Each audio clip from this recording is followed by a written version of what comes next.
નમસ્કાર દર્શક મિત્રો, આપ જ્યાં છો ટીવી ન્યૂઝ ગુજરાતી. હવે જોઈએ અગત્યના સમાચાર. આ માનવ ગરિમા કલ્યાણ જે હોય છે, જે ગરીબ કલ્યાણ મેળાની જે કીટો આવતી હતી એ કીટોનું વિતરણ છે એ ગવર્મેન્ટ ઓફ ગુજરાત તરફથી પ્રોવાઈડ કરવામાં આવે છે.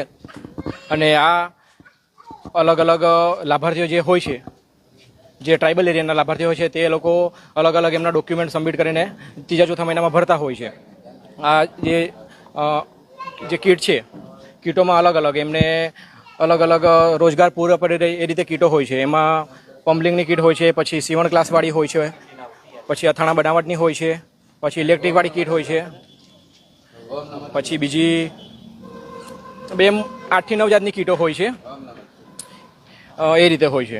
હવે સરકાર ઉપરથી જે તે એજન્સીઓને આપતી હોય, અમે બી ડિસ્ટ્રીબ્યુટર એટલે કે અમે બી વેન્ડરો હોય છે અલગ અલગ, અમે બી વેચવાવાળા એટલે કે અમને બી કમિશન પર રાખતા હોય છે એ લોકો કે તમે આટલી કીટોનું વિતરણ કરો, એ રીતે હોય છે. અમે ઉપરથી જ અમને પ્રોવાઈડ કરવામાં આવતા છે, ઉપરથી જ પ્રોવાઈડ કરવામાં આવતા. આમાં એવું હોય છે કે આખો જિલ્લો અલગ અલગ એજન્સીઓને આપી દે છે. તો પછી એમાં આખું લિસ્ટ હોય છે, જિલ્લા વાઇઝ આખું લિસ્ટ હોય તાલુકાઓનું.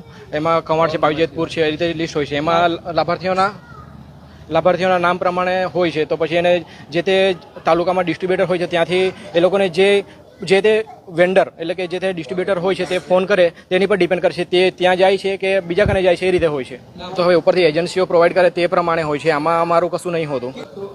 હલકી કક્ષા હવે તો લોકો વાપરે તેની પર ડિપેન્ડ કરે, કેમ કે વસ્તુ ગવર્મેન્ટ જે એજન્સીઓને આપે, એજન્સીઓ પછી વસ્તુ ખરીદે, પ્રોવાઈડ કરે, અને પછી એ લોકો જે તે વેન્ડર ડિસ્ટ્રીબ્યુટરને આપે એની પર ડિપેન્ડ હોય છે બધું. એ રીતે અંકિત કુમાર હસમુખભાઈ વસાવા વેન્ડર જ હોય છે, વિતરણવાળા છે.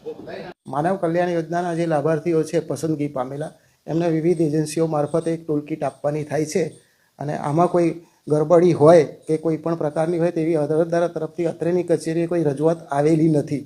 અરજદાર જો સ્પેસિફિક કોઈ વિગતવાર રજૂઆત કરશે તો ચોક્કસ વડી કચેરીને જાણ કરી અને આગળની કાર્યવાહી કરવામાં આવશે. એ એજન્સી અને ગ્રીમકો તરફથી કોન્ટ્રાક્ટમાં જે નક્કી થયેલું હોય એ પ્રમાણેનું વિગત આપણે વિતરણ કરવાનું થાય છે. માનો કે તપેલું હોય કે એવી વસ્તુ હોય, અમુક એવી આઇટમો હોય કે જેમાં ISI માર્કો નથી હોતો, બરાબર છે, એ ટેન્ડરિંગની શરતો પ્રમાણેનું કામ હોય છે. 746 લાભાર્થીઓ છે, વિતરણ એજન્સી કરતી હોય છે, એજન્સીનો કોન્ટ્રાક્ટ આપેલો હોય છે. એ વિગતવાર જોઈએ તો ખબર પડે. કોઈ રજૂઆત હજુ આવી નથી અમારી પાસે. મારું નામ NK વોરા, મદદનીશ કમિશનર, જિલ્લા ઉદ્યોગ કેન્દ્ર. મેં તવાથી આવ્યો છું. ઇલેક્ટ્રિશિયનનું અરજી કરી હતી, એ અરજી કીટ લેવા આવ્યો છું. મટીરિયલ એટલે કોઈ ISI માર્કો નથી અને કંઈ છે નહીં. દેખ્યું તો ખાલી હલકી કક્ષાનું એવું લાગે છે. અને એકવાર મળે તો સારું અમને મળવું જોઈએ, તો અમે સારો ઉપયોગ કરી શકીએ. સરકાર પાસે એ જ માંગ છે, અમને એક જ વાર મળે, વારંવાર લાભ મળતો નહીં. તો સારો આપે તો અમારો ટકાવ રહે, તો અમે સારી રીતે કામ કરી શકીએ. રાઠવા કૈલેશભાઈ. મેં સંખેરા તાલુકાથી આવ્યો છે અને મારા મોબાઈલમાં SMS આવ્યો હતો કે તમારી કીટ પાસ થઈ ગઈ છે. તો અમે અહીં લાઇનમાં પડ્યા તો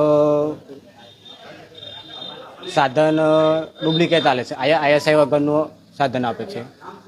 તો માનવ કલ્યાણ યોજના દરજી કામનું મશીન માટે અરજી કરી હતી. તેથી ISI વગરની વસ્તુ નીકળી, છેતરપિંડી કરી.